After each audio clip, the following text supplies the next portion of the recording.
Jaya TV நேயர்களுக்கு வணக்கம். அறுசுவை இது தனிசுவை நிகழ்ச்சியில் இன்றைக்கி சீசன் நல்ல இன்ட்ரெஸ்டிங்கான ஒரு சீசனில் எல்லாருக்கும் ரொம்ப பிடிச்ச ஒரு விஷயம். அது சின்ன குழந்தையாகட்டும் பெரியவங்களாகட்டும் வேறு ஒன்றும் இல்லைங்க, மாங்காய் மாம்பழம். ஸோ இப்போ இந்த மாங்காய் சீசனில் நிறைய பேர் பார்த்திங்கன்னா நிறைய வீடுகளில் இன்னமுமே ஊறுகாய் போடணும், அட்லீஸ்ட் வீட்டில் நம்ம போடுறது வாங்குறது இல்லாமல் நம்ம கொஞ்சமாக போட்டு வச்சுப்பேன்னு ஆசைப்படுறவங்க நிறைய பேர் இருப்பீங்க. அதே மாதிரி இந்த மாங்காயை வச்சு என்னென்ன பண்ணலாங்கிறது பார்த்துருப்போம். நம்ம நிகழ்ச்சியிலேயே இந்த மாங்காய் சாதமே நிறைய விதவிதமாக பார்த்துருக்கோம். நான் இன்றைக்கி அதில் ஒரு வகையான மாங்காய் சாதம் தான் செஞ்சு காட்ட போகிறேன். சரி, அது சாதம் மட்டும் இருந்தால் எப்படி, அதனால் சைட் டிஷ் பார்த்திங்கன்னா ஒரு நல்லதாக அதுக்கு ஒரு கத்திரிக்காய் வறுவல், இது ரெண்டும் நல்ல காம்பினேஷன். ஸோ சீசனுக்கு ஏற்ற மாதிரி ஒரு நல்ல மாங்காய் சாதம் தான் முதல்ல பார்க்க போகிறோம். இந்த மாங்காய் சாதத்துக்கு என்னென்ன தேவைன்னு பார்த்துக்கலாம், அதுக்கப்புறம் அதை எப்படி பண்ணுறதுங்கிறத பார்க்கலாம். அரிசி 2 கப் உதிர் சாதமாக வடித்து கொள்ளவும். மாங்காய் 1 துருவிக்கொள்ளவும். பொடியாக நறுக்கிய கொத்தமல்லி தழை ஒரு கைப்பிடி அளவு, பச்சை மிளகாய் 3, பூண்டு 4 பற்கள் தோல் உரித்து பொடியாக நறுக்கி கொள்ளவும். இஞ்சி 1 அங்குல துண்டு பொடியாக நறுக்கி கொள்ளவும். தேங்காய் துருவல் 3 மேஜை கரண்டி. எலுமிச்சம்பழச்சாறு 2 டீஸ்பூன். வறுத்து தோல் நீக்கிய வேர்க்கடலை 1/4 கப். உப்பு ருசிக்கேற்ப. நெய் 2 டீஸ்பூன். எண்ணெய் 3 மேஜை கரண்டி.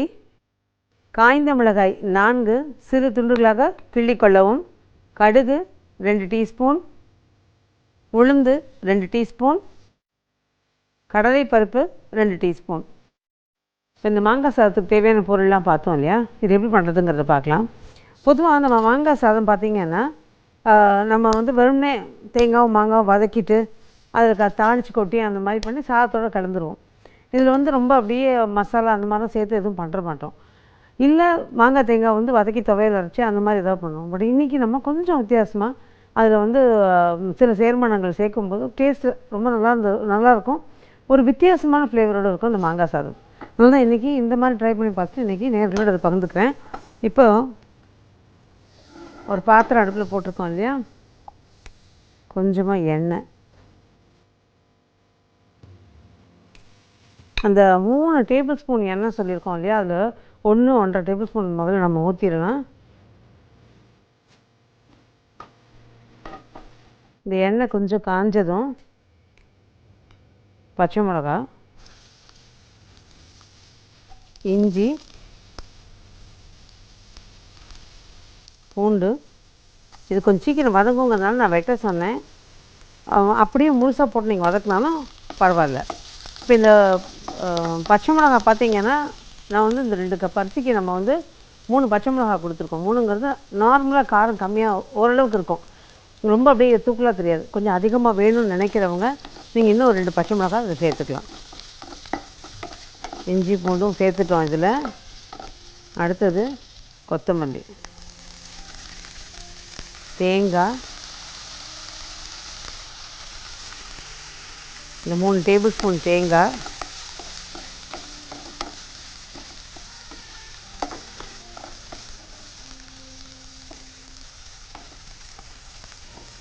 இது ரொம்ப அப்படியே இதுவாக வதக்கணும்னு இல்லை, லேசாக வதக்கினா போதும். அதில் லாஸ்ட்டில் நம்ம அந்த மாங்காய் துருவல், இந்த மாங்காய் துருவலையும் பார்த்திங்கன்னா நீங்கள் தோல் நீக்கிட்டு பண்ணுங்கிறதுல பொதுவாக இந்த மாதிரி மாங்காய் சாதத்துக்கெலாம் நம்ம பெரும்பாலும் தேர்ந்தெடுக்கிறது மூக்கு மாங்காய். அதில் ரொம்ப புளிப்பு இருக்காது, அளவான புளிப்பாக இருக்கும். அந்த மாதிரி மாங்காய் இந்த மாதிரி சாதங்களுக்கு நல்லாயிருக்கும். அதுக்கு நீங்கள் இந்த 3 பச்சை மிளகா ஓகே. ஒருவேளை அவங்க வீட்டில் இருக்கிற மாங்காய் பறிச்சோம் நீ அதை பண்ணணும்னு நினைக்கிறேன், ஆனால் அது நல்லா புளிப்பு இருக்குன்னு நினச்சிங்கன்னா அதுக்கு தகுந்த மாதிரி நீங்கள் காரத்தை கொஞ்சம் அதிகப்படுத்திக்கங்க.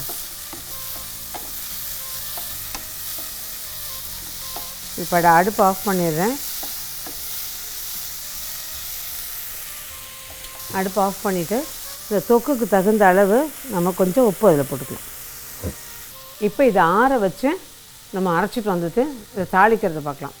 ஆனால் அதுக்கு முன்னாடி நம்ம ஒரே ஒரு விஷயம் எதுவும் சொல்லணும் அப்படின்னா, இன்றைக்கி நான் லேசாக எல்லாத்தையுமே ஒரு இளம் வறுப்பாக தான் வறுத்துருக்கேன், ரொம்ப அப்படியே இதுவாக வறுக்கலை. குழந்தைங்களுக்கு ஸ்கூலுக்கு நீங்கள் கொடுத்து விட்றதுக்கு டிஃபன் பாக்ஸில் கட்டணுமோ இல்லை கணவருக்கு பாக்ஸ் ஆஃபீஸுக்கு அனுப்பணுமோ அப்படின்னு தீர்மானம் பண்ணிங்கன்னா இந்த சாதத்தில் தேங்காய் கொஞ்சம் நல்லா வதக்கிங்க, மாங்காவும் கொஞ்சம் நல்லா வதக்கிங்க. ஏன்னா மத்தியானம் வந்து இந்த வாசனை வந்துடும். அது கிளறும் போது நம்ம ஒரு ஹாட் கேஸில் போட்டாலும் சரி, நார்மல் டப்பாவில் போட்டாலும் சரி கொஞ்சம் வாசனை வந்துடும். அதனால் இப்போ சாப்பாடு கட்டி அனுப்பணும்னு தீர்மானம் பண்ணிங்கன்னா இதை வந்து நல்ல ஒரு வதக்கிட்டு அதுக்கப்புறம் அரைங்க. இப்போ இது ஆறணும்னு அரைச்சிட்டு வந்துட்டு நம்ம இதை எப்படி தாளிக்கிறதுங்கிறத பார்க்கலாம். ஆனால் அதுக்கு முன்னாடி அறுசுவை தனிசுவை நிகழ்ச்சியில் ஒரு சின்ன கமர்ஷியல் பிரேக்.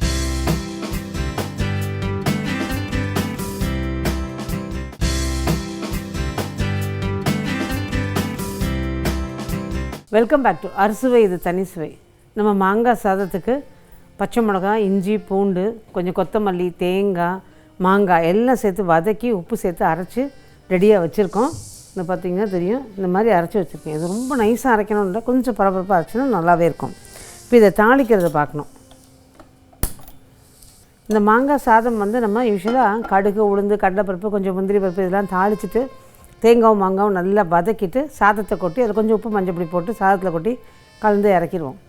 அடுத்தது பார்த்திங்கன்னா இதையே வந்து கொஞ்சம் தேங்காவும் மாங்காவும் மட்டும் லேசாக ஒரு வதக்கி அரைச்சிட்டு அதுக்கப்புறம் அதை நம்ம தாளித்து கொட்டி சாதத்தோடு கலந்துருவோம். பட் இன்றைக்கி நம்ம வந்து கொத்தமல்லி, இஞ்சி, பூண்டுலாம் சேர்த்து கொஞ்சம் வித்தியாசமான வாசனையோட செஞ்சிட்ருக்கோம். இந்த பூண்டு பிடிக்காத நேயர்களுக்கு இந்த பூண்டை மட்டும் நீங்கள் அவாய்ட் பண்ணிட்டு மற்ற ப்ரொசீஜரை அப்படியே ஃபாலோ பண்ணலாம்.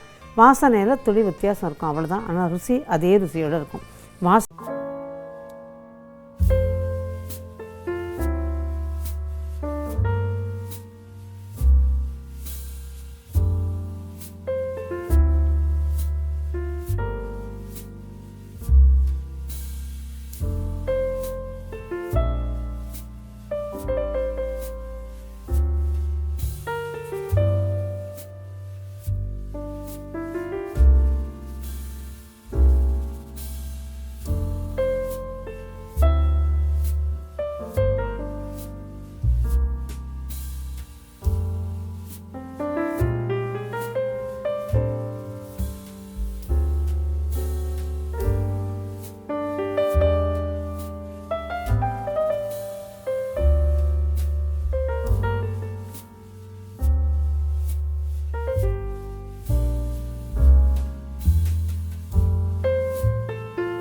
அவ்வளோதான். நீ கொஞ்சம் அடியோடு மேல் கிளறதுக்கு சௌரியமாக நான் மரக்கரண்டி எடுத்துட்டேன்.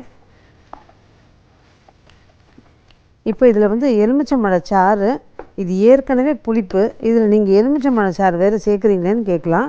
என்ன தான் மாங்காயில் ஒரு புளிப்பு இருந்தாலும் இந்த எலுமிச்சம்பழம் சேர்க்கும்போது ஒரு நல்ல புளிப்பும் சேருது, அதே சமயம் நல்ல ஒரு வாசனையும் கொடுக்குது.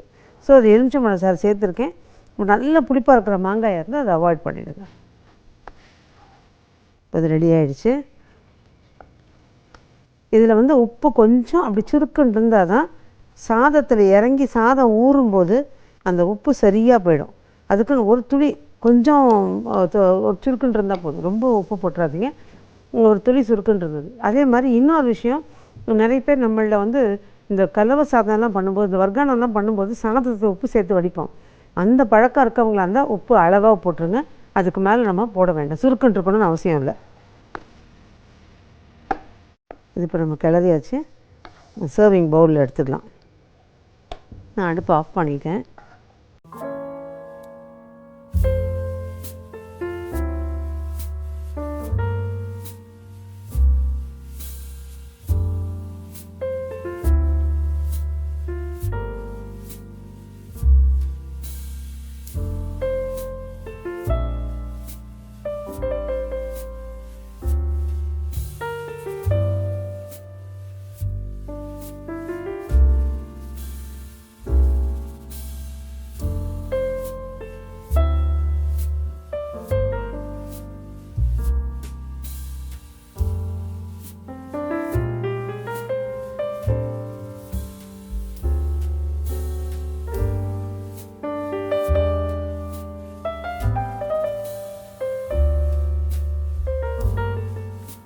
ரெடி பண்ணி வச்சுட்டோம். நான் சைட் டிஷ் சொன்னேன் இல்லையா, கத்திரிக்காய் வறுவல்.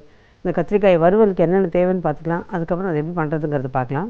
கத்திரிக்காய் வறுவல் செய்ய தேவையான பொருட்கள்: பெரிய கத்திரிக்காய் 1, இஞ்சி பூண்டு விழுது 1 மேஜை கரண்டி, மிளகாய்த்தூள் 2 தேக்கரண்டி, தனியாத்தூள் 2 தேக்கரண்டி, உப்பு ருசிக்கேற்ப, கார்ன்ஃப்ளவர் எனப்படும் சோள மாவு 2 மேஜை கரண்டி, மைதா மாவு 2 மேஜை கரண்டி, அரிசி மாவு 2 மேஜை கரண்டி, எண்ணெய் பொரிப்பதற்கு. இப்போ இந்த கத்திரிக்காய் வறுவல் செய்ய தேவையான பொருள்லாம் பார்த்தோம் இல்லையா. இதுக்கு பார்த்திங்கன்னா இந்த மாதிரி கத்திரிக்காய் இருந்தால் நல்லாயிருக்கும்.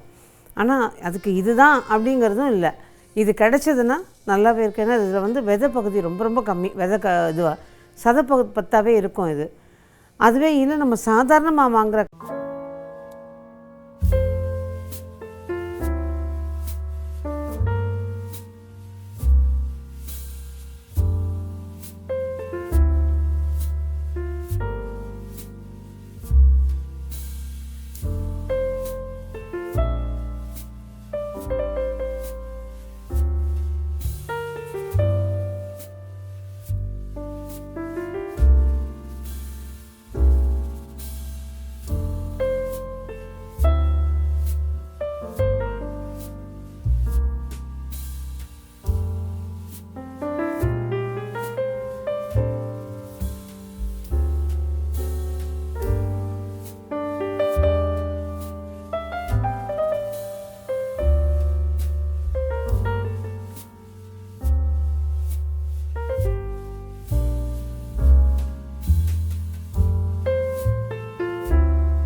நல்லா இந்த மாதிரி தடவிட்டு ஒரு டப்பாவில் போட்டு ஃப்ரிட்ஜில் வச்சுருங்க.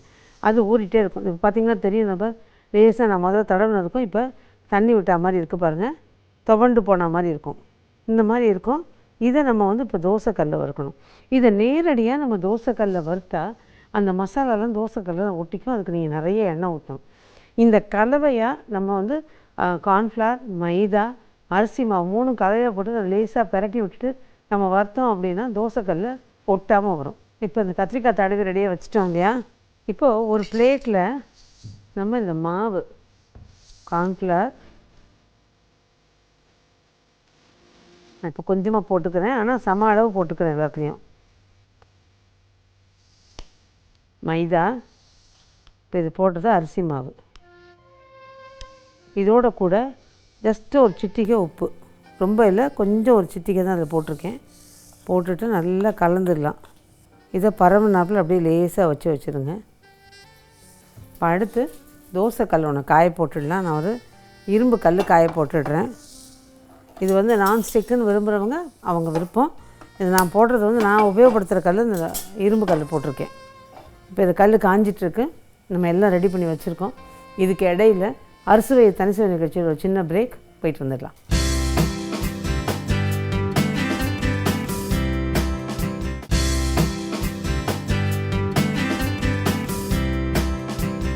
வெல்கம் பேக் டு அறுசுவை இது தனிசுவை. நம்ம கத்திரிக்காயில் இஞ்சி பூண்டு, மிளகாத்தூள், தனியாத்தூள், உப்பு எல்லாம் சேர்த்து கலந்து நல்லா இந்த வில்லைகளாக நறுக்கி அது மேலே தடவி ஊற வச்சுருந்தோம். ஒரு பக்கம் கார்ன்ஃப்ளவர், மைதா, அரிசி மாவு, சிட்டிகை உப்பு சேர்த்து கலந்து ரெடியாக வச்சுருக்கோம். தோசைக்கல்ல காய வச்சுருக்கேன். இப்போது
நன்றி, வணக்கம்.